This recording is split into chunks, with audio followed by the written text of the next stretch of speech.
नमस्कार दोस्तों, आज की इस वीडियो में हम बात करेंगे कि अस्थमा के जो लेवल्स हैं वो कौन कौन से होते हैं, कितने लेवल्स होते हैं और सबसे अहम बात कि अगर किसी को ये जानना है कि उसके लक्षण क्या हैं या हम किस लेवल में ये पहचान सकते हैं कि किसी को भी अस्थमा की प्रॉब्लम आ रही है, उसे समस्या आ रही है, ताकि हम उसका इलाज लेना शुरू कर दें, तो वो कौन सा लेवल है और कैसे पता लग सकता है। तो चलिए शुरू करते हैं आज की वीडियो और जानते हैं इन सभी चीजों को थोड़ा सा डेप्थ में, ताकि हम समझ सकें और सही इलाज सही समय पर लेके अपने आप को स्वस्थ रख सकें। जनरली अगर हम बात करते हैं अस्थमा के लेवल्स की, तो वो 4 लेवल होते हैं। सबसे पहला जिसको आप कहेंगे स्टार्टिंग लेवल और इंटरमिटेंट लेवल, जिसमें लक्षण ना के बराबर दिखते हैं, जैसा कि अधिकतर बीमारियों में होता है। आप नॉर्मल अपना डेली रूटीन का सारा काम करते हैं, सुबह उठते हैं, चाय पीते हैं, ऑफिस जाते हैं, वर्क करते हैं, लेडीज घर का काम करती हैं, कोई प्रॉब्लम नहीं आती। लेकिन हो सकता है हफ्ते में एक बार आपको हल्का फुल्का खांसी होना और सांस फूलना हल्का फुल्का, जिसे हम नॉर्मल समझ के इग्नोर कर देते हैं। और इवन अगर आप यहाँ पे टेस्ट भी करते हैं, जैसे स्पायरोमीटर एक होता है, उससे अगर आप अपना अस्थमा का टेस्ट भी करते हैं, तो उसके जो लेवल्स आते हैं वो लगभग नॉर्मल या नॉर्मल जैसे ही आते हैं। इसलिए पेशेंट्स अधिकतर फर्स्ट लेवल पे इसे पहचान नहीं पाते हैं और बीमारी सेकेंड लेवल तक पहुंच जाती है। बात करें अगर हम सेकेंड लेवल की, तो सेकेंड लेवल होता है माइल्ड लेवल, यानी नाम से ही पता चल रहा है जो लक्षण है वो कुछ कुछ हद तक दिखने शुरू होते हैं। यानी आप जो अपना रोजमर्रा का काम करते हैं वो कर रहे हैं, लेकिन आपको हफ्ते में 2 या 3 बार खांसी की समस्या का सामना करना पड़ता है। और कई बार यह भी देखा जाता है सांस लेने में थोड़ी सी तकलीफ होती है, हल्की फुल्की चेस्ट में एक कंजेशन सी, एक बंदिश सी लगती है, एक जकड़न सी महसूस होती है, जिससे भी लोग ज्यादातर इग्नोर कर देते हैं, मौसम के बदलाव के कारण समझ के या जुकाम के कारण समझ के, या हल्की फुल्की खांसी तो हो ही जाती है कुछ ऐसा सोच के। और जो लोग यहां पर थोड़े से सीरियस होते हैं, वो अपने जान पहचान में पूछ के या इवन मेडिकल शॉप से पूछ के जो इनहेलर होता है वो ले लेते हैं, जिससे उनको रिलीफ मिल जाता है। लेकिन इसकी वजह से क्या होता है, वो जो बीमारी होती है वो थर्ड लेवल तक पहुंच जाती है ज्यादातर लोगों की, क्योंकि अभी तक क्या हो रहा है, इग्नोरेंस। हम पहचान ही नहीं पा रहे हैं कि समस्या आ क्या रही है। रीजन जो लक्षण दिख रहे हैं वो इतने कॉमन है कि कोई भी ये समझ नहीं पाता है कि ये अस्थमा की शिकायत की शुरुआत हो गई है। लेकिन अगर हम बात करें इसके थर्ड लेवल की, जिसे हम कहते हैं मॉडरेट लेवल, यहां पर लक्षण काफी हद तक बिल्कुल साफ दिखने शुरू हो जाते हैं।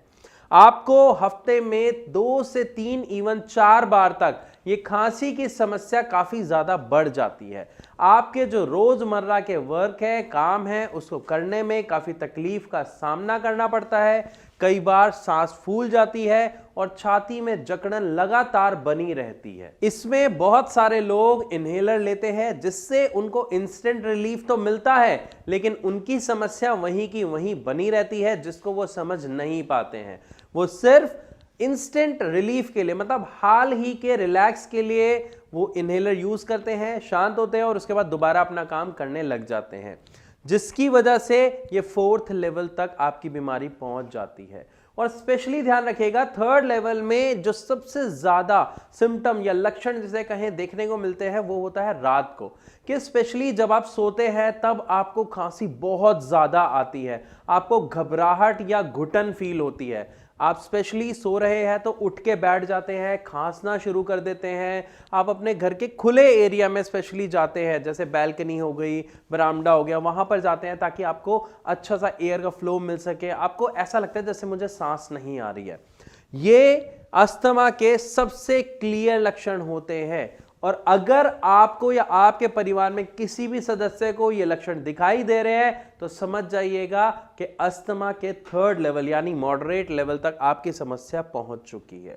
और अगर आप इस समस्या को लेके किसी एलोपैथिक डॉक्टर के पास जाते हैं, तो ध्यान रखिएगा वहां पर वो आपको मेडिसिन देंगे या कुछ स्टेरॉइड्स देंगे और साथ में पंप, इनहेलर जिसे हम कहते हैं, यही उनके पास अवेलेबल होता है एज अ ट्रीटमेंट। ये उनकी गलती नहीं है। असल में एलोपैथी में ट्रीटमेंट ही यही है, दवा ही यही अवेलेबल है। इसीलिए आप अक्सर डॉक्टर्स से सुनेंगे कि ये एक मैनेजेबल डिसऑर्डर है, मतलब इस समस्या को सिर्फ मैनेज किया जा सकता है, इसको खत्म नहीं किया जा सकता, इसको सिर्फ कंट्रोल किया जा सकता है। लेकिन उसी के दूसरी तरफ अगर हम इसके सही इलाज के बारे में बात करें या आप सच में जानना चाहते हैं तो सिर्फ 2 मिनट का और वेट करें, क्योंकि इससे पहले आपको 4th स्टेज के बारे में जानना बहुत जरूरी है। इस 4th स्टेज के बाद मैं बात करूंगा इसके सही और सबसे असरदार इलाज के बारे में, जिसमें कुछ घरेलू चीजों के बारे में भी हम बात करेंगे और जानेंगे कि इससे कैसे बाहर निकला जा सकता है। सिर्फ कंट्रोल नहीं बल्कि क्योर करने की भी पूरी कोशिश की जा सकती है, जिसमें 90% तक पॉजिटिव रिजल्ट्स देखने को मिलते हैं। तो 4th स्टेज की बात करते हैं और 4th स्टेज होती है सीवियर स्टेज, यानी हफ्ते में 3 से 4 बार खांसी की समस्या बनी रहना, इनहेलर और मेडिसिन दोनों लेने के बावजूद भी यह समस्या लगातार बनी रहती है। रोजमर्रा के काम करने में बहुत ज्यादा समस्या आती है, जिस कारण से जिस भी व्यक्ति को यह प्रॉब्लम होती है वो काम ठीक तरीके से नहीं कर पाता है। थोड़ी सी दूर चलने में, इवन थोड़ी सी सीढ़ियां चलने में सांस फूलने लग जाती है, जिसके कारण वो अपने नॉर्मल रूटीन के काम भी ठीक से नहीं कर पाते हैं। ये 4th स्टेज की कंडीशन होती है, जहां पर फिर मैं बता रहा हूं कि जो पेशेंट्स एलोपैथी से इलाज ले रहे होते हैं वो कहीं ना कहीं मानसिक रूप से भी हिम्मत हार चुके होते हैं, क्योंकि डॉक्टर उन्हें साफ कह देता है दवाई खाते रहेंगे तो आप ठीक रहेंगे, दवाई जैसे ही छोड़ेंगे समस्या फिर बढ़ जाएगी और यह समस्या कभी ठीक नहीं हो सकती है। लेकिन अगर आप होम्योपैथी की बात करें, जी हां, यहां पे अब मैं इसके सर्वश्रेष्ठ इलाज के बारे में बात कर रहा हूं कि अगर आप होम्योपैथी की बात करें तो होम्योपैथी सांस से जुड़ी बीमारियों के लिए सर्वश्रेष्ठ माना जाता है, पूरी दुनिया जानती है और इवन आप खुद ये ट्राई करें।